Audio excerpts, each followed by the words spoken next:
Un domingo por la mañana del 11 de junio de 1876, un policía acababa de entrar en un hotel de Lafayette, Indiana, Estados Unidos, llamado Lar House, para refrescarse, cuando una camarera, pálida y sin aliento, irrumpió repentinamente su reposo. La joven había estado atendiendo a sus deberes, limpiando y dando servicio a las habitaciones del hotel, cuando hizo un espantoso descubrimiento en la habitación 41.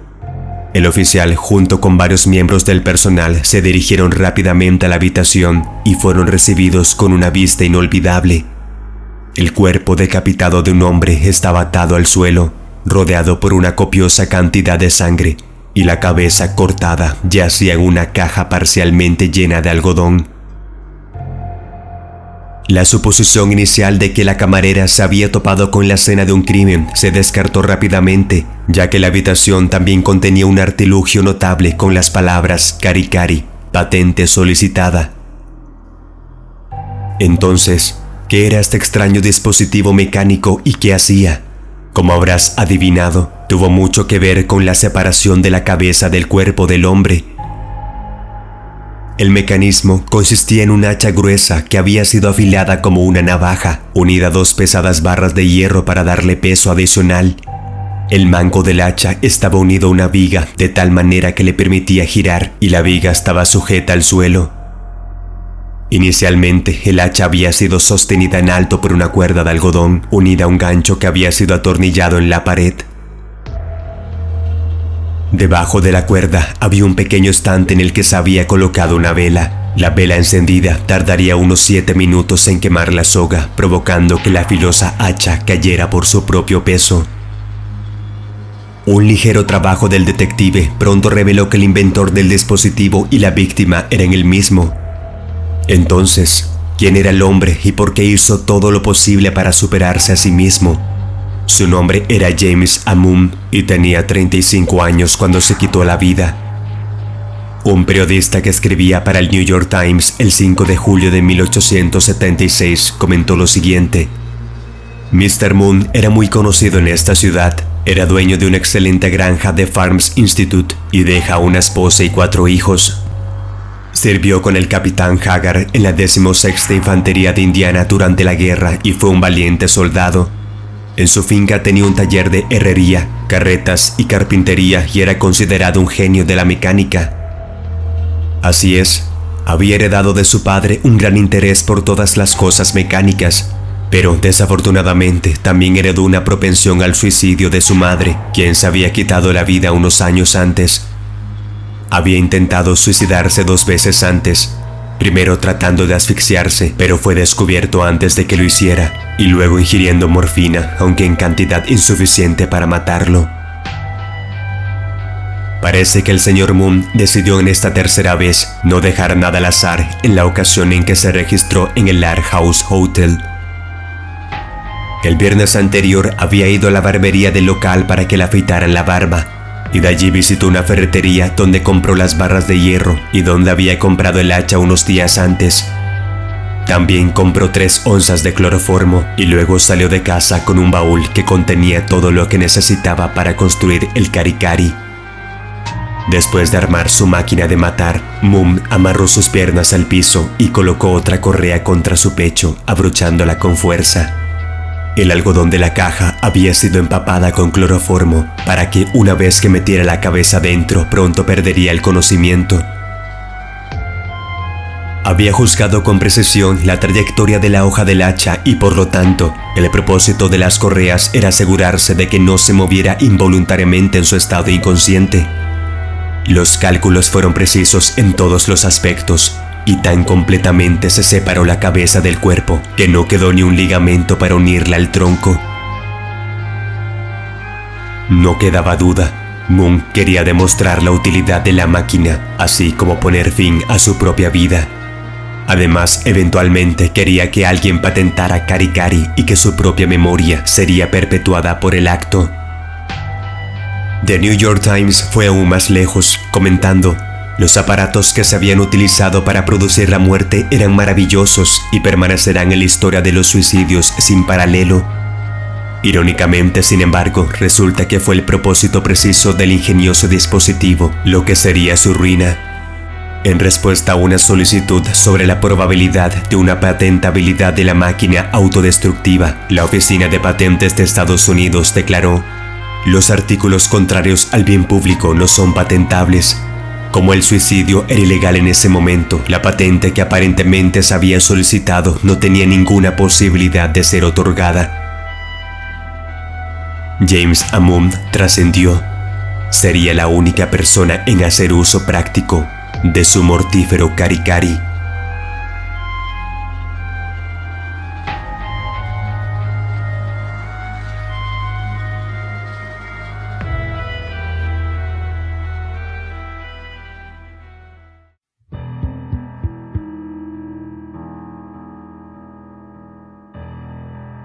La época victoriana fue una plaga de miedos y desafíos para los que la ciencia no estaba preparada para afrontar con certeza.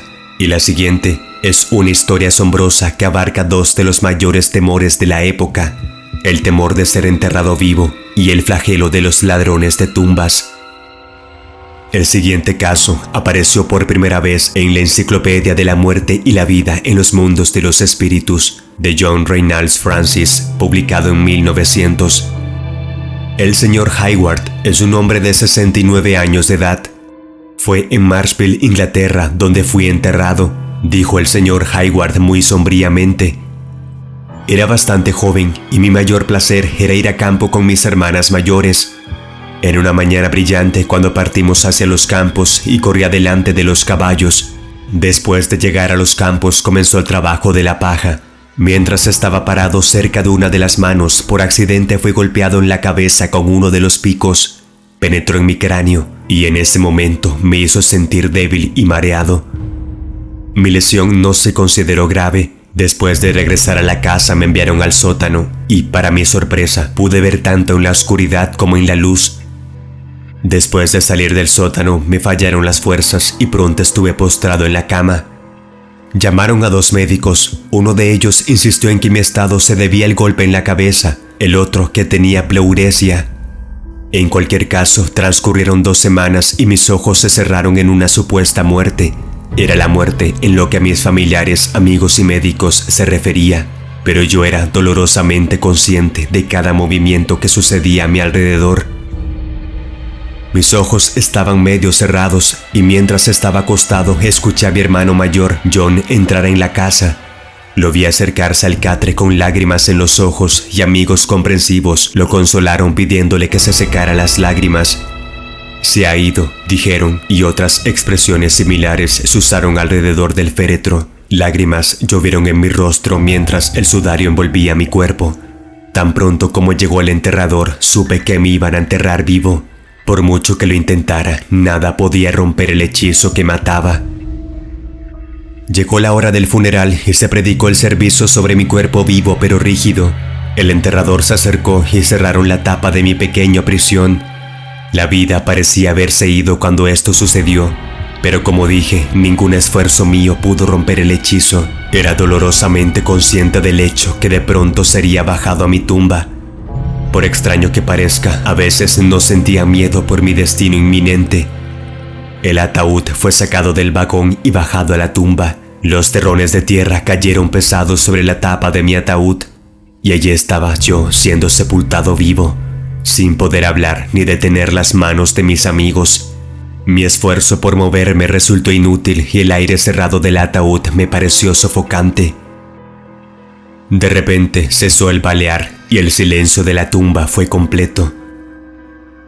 Pero ni en ese entonces parecía tener el miedo que una persona esperaría naturalmente en tales circunstancias.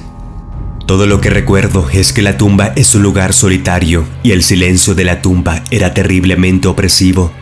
Me invadió una sensación de ensueño y se hizo evidente una sensación de asfixia. Todo mi sistema estaba paralizado, de lo contrario mis luchas habrían sido desesperadas. ¿Cuánto tiempo permanecí en esta condición? No lo sé.